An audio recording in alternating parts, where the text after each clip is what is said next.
ability to hang my camera over my desk and be able to show you,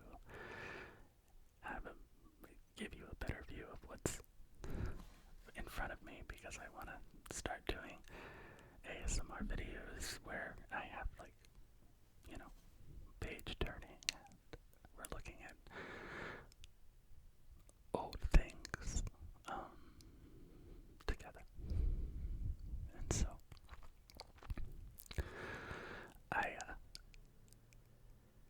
it's supposed to come sometime today, but I just thought that I should, do another video before, 2 videos in 1 week. That's a rare thing. And, gosh, I'm so grateful for you.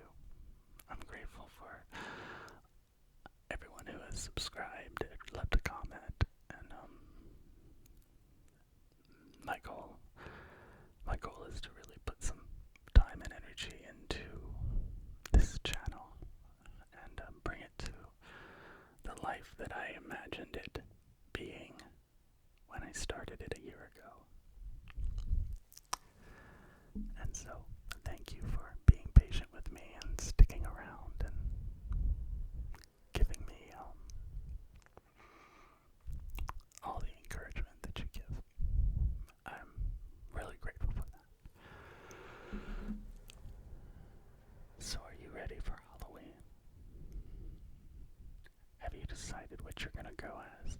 I want to know what your costume is going to be for Halloween. My ex-wife and our kids, we do a theme every single year. And one year we did Mario Brothers, and one year we did ancient gods, and we've done mythical creatures, and we've done board games. And I'm trying to think, last year we did carnival, like carnival circus. And so we definitely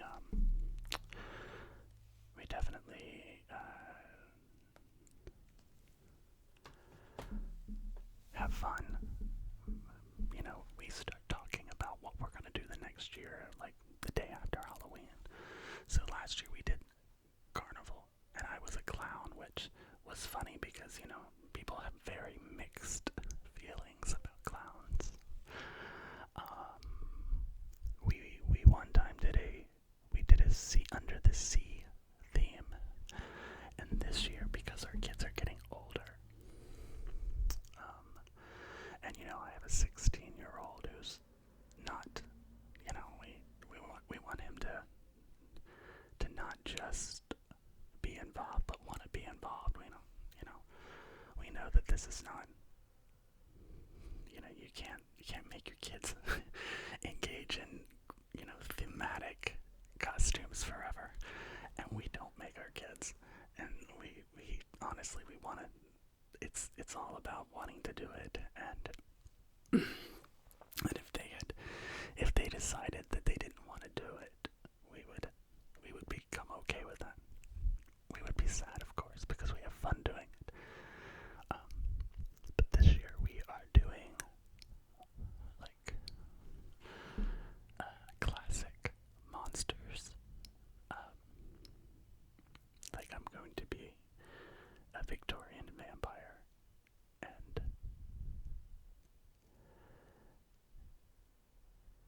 and so I'm not allowed to tell what the others will be, but yeah, that's what our theme is.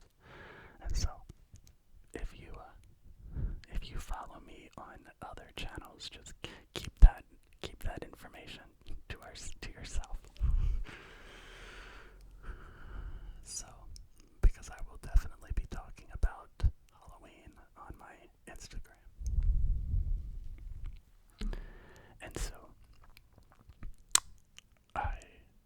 I'm excited. I've been practicing noticing you might see a little bit of like leftover makeup.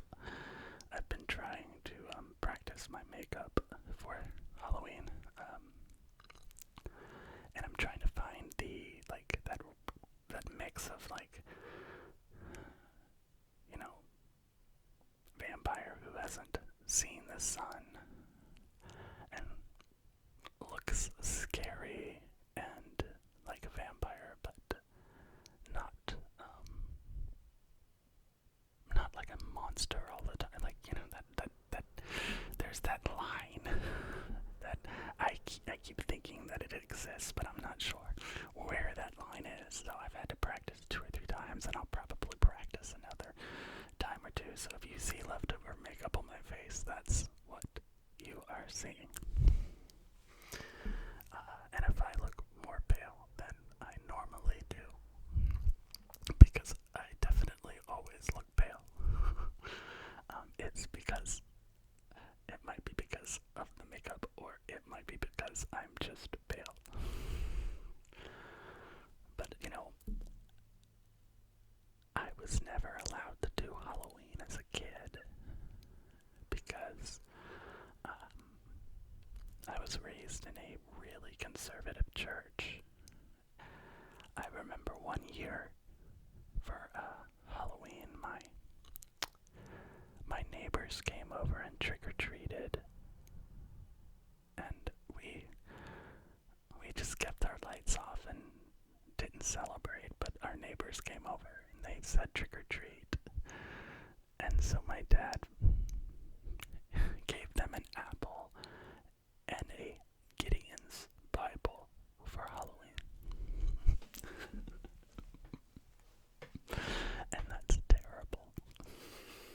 I mean, it might be the truest sense of scary, but yeah. So I was not allowed to do Halloween for much of my childhood, and because it was seen as the devil, as from the devil.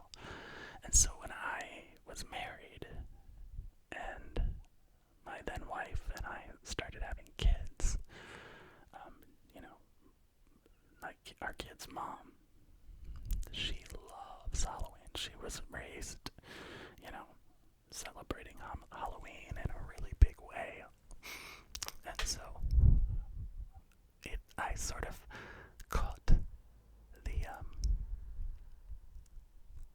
I caught on to the fun later in life, and now I really get excited about it. Like, I've really had so much fun putting together this like vampire get up, and you know, bought a whole bunch of Victorian styled stuff.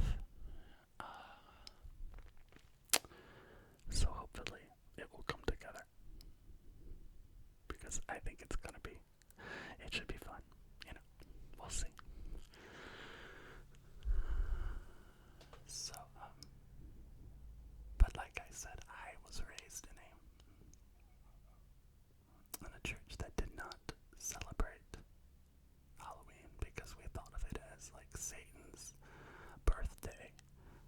And not literally Satan's birthday, but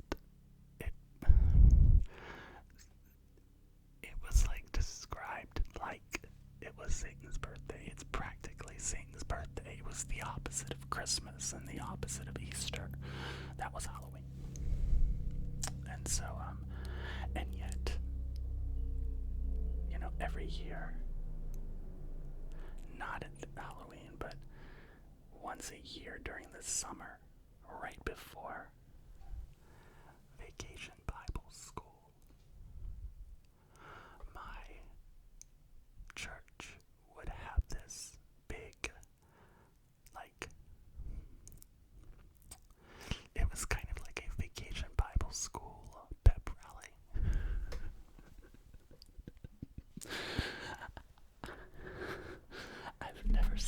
I've never used that description before, but it really works, and it made me laugh. It was a Vacation Bible School pep rally. It was a time when the church would set aside a 15 or 20 minute service to get the kids and their parents riled up about Vacation Bible School. And at least 3 or 4 times that pep rally included a boxing match between somebody dressed up as Satan and the pastor of our church.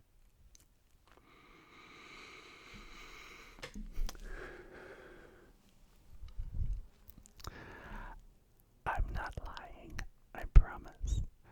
And so, the pastor would be up on the stage with boxing gloves, and there would be an announcer in this corner, weighing in at whatever, 178 pounds, 5'10". We have Pastor, whatever, I'm not going to say his name. And he would come out, and everybody would cheer. Everybody would just jump up and down and be so excited because it was our pastor, and he was the hero, and we were excited and wanted him to win.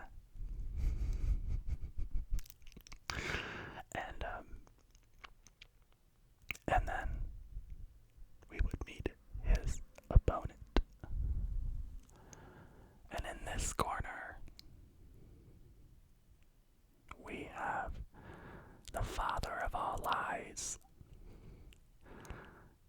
the Lord of light, Lucifer, Satan. And then Satan would walk in the back door. And I remember the first time that happened, I was frightened. I mean, I remember jumping into my mom's arms, because I was so scared of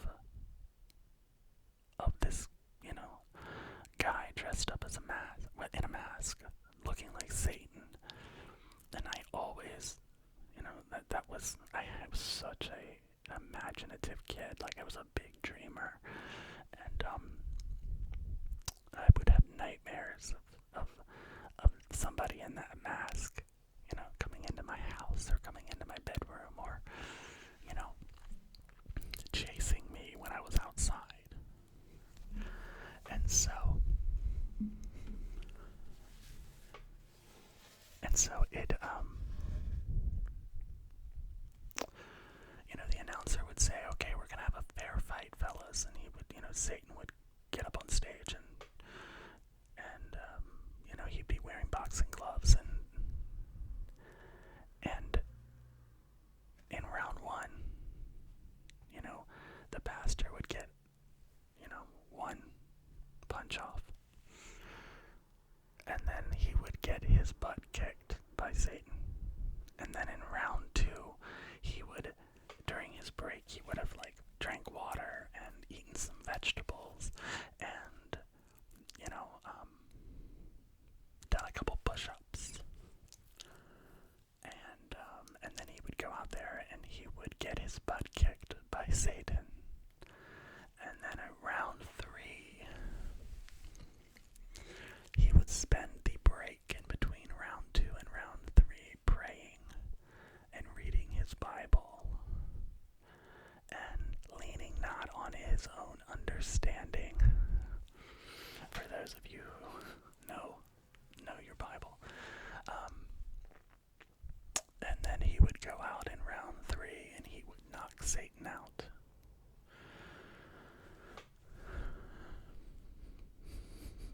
I'm pretty sure it was rigged.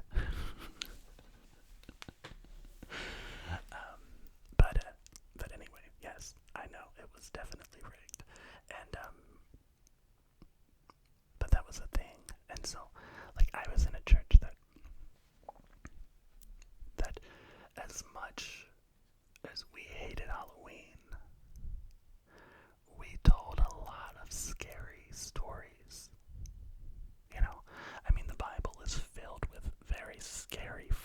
stories.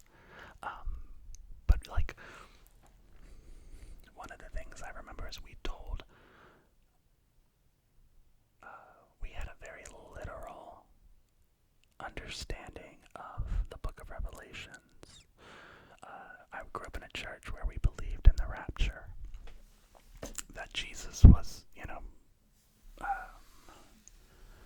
planning to come back and take up, basically take all the people who were true followers of him into heaven with him, and then leave everybody else on the earth to go through this 7-year event that was basically, hell on earth. It was called the Great Tribulation, and it was for 7 years. And we believed that there would be 3.5 good years, and 3.5 not so good years. And then that's when the Antichrist would come. I mean, it's so funny because now when I say these things out loud, it's hard for me to even realize that, or it's hard for me to even comprehend a time when I thought that this was actually a real thing. And I know that lots of Christians still believe very much in this kind of theology. And so, but we watched movies that depicted the tribulation. And it wasn't the Left Behind series. It wasn't the one with, Kirk Cameron from Growing Pains. Or the one with Nick. Oh gosh, why can't I think of his last name? I'm so bad at names. Nicolas Cage. He came out with an updated version of Left Behind, 10 years ago. Anyway, the series that we watched was called, the first one was called A Thief in the Night, and that's a reference to a Bible verse that says Jesus will come like a thief in the night, or, and so, and then the second one was called Distant Thunder, and the third, it was a trilogy, y'all, and the third one was called Image of the Beast, and,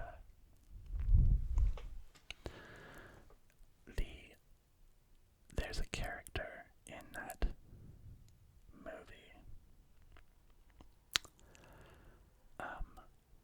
named after me, Matthew Turner. And he was a Methodist preacher who preached his entire life but got left behind because he wasn't, saved. And so,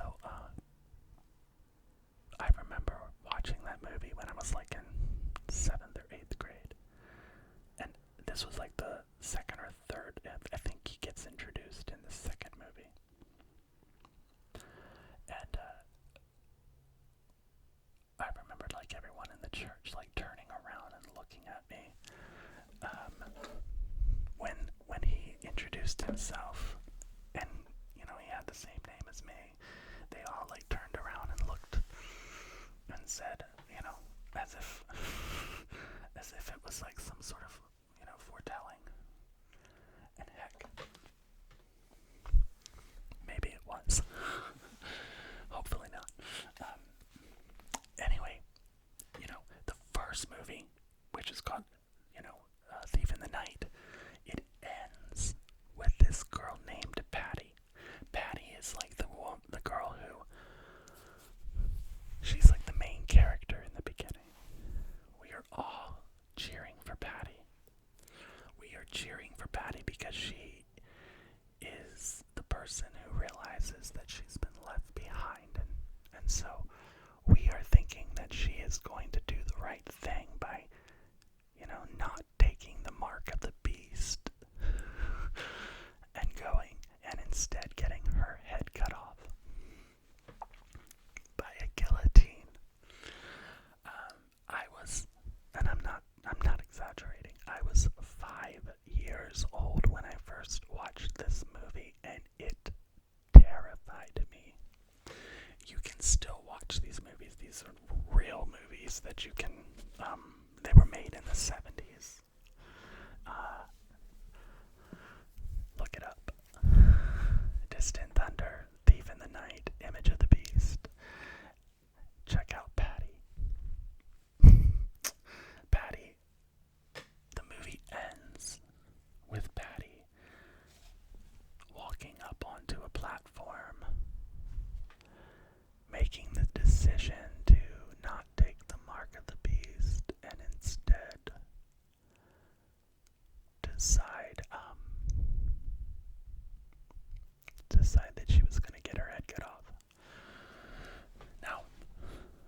Jesus and not being a part of the rapture and getting left to go through the tribulation and having to face the decision of whether or not I was going to get my head cut off.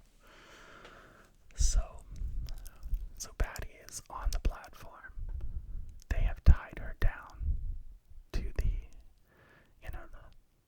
part of the guillotine where the person's body is. They have put her neck inside the little U-shaped space for it. But then a thunderstorm hits and an earthquake happens. And it distracts the people who are going to, kill this girl. And so it ends with Patty screaming at the top of her lungs, "I'll take the mark, I'll take the mark, I'll take the mark." And then a thunder claps, and then the earthquake shakes, and the guillotine starts to come undone, and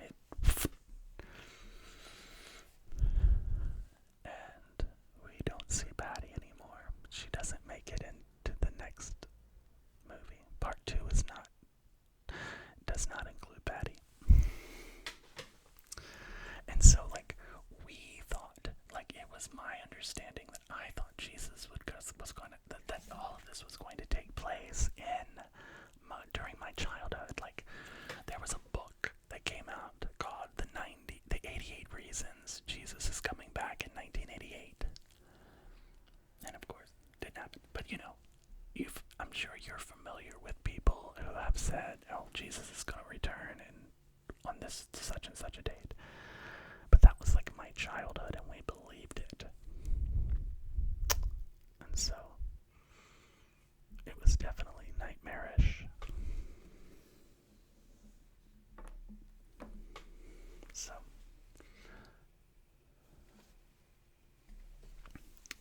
anyway, what was your nightmares in your childhood? I'm sure that you probably have some real life nightmares, but I believed, my biggest fear was that Jesus was going to come back and that I would be doing some shitty thing, when he came back, and I would be left behind and have to go and get my head cut off at a guillotine. And I was a kid. It's wild to think back to that, because it really truly was something that I thought about, dreamed about, imagined. What was your nightmare? What was your scary thing? Anyway, happy Halloween. Happy Halloween. Happy Halloween. I hope that you have a really lovely Halloween. Let me know what you're going to dress up as, and tell me your greatest nightmare.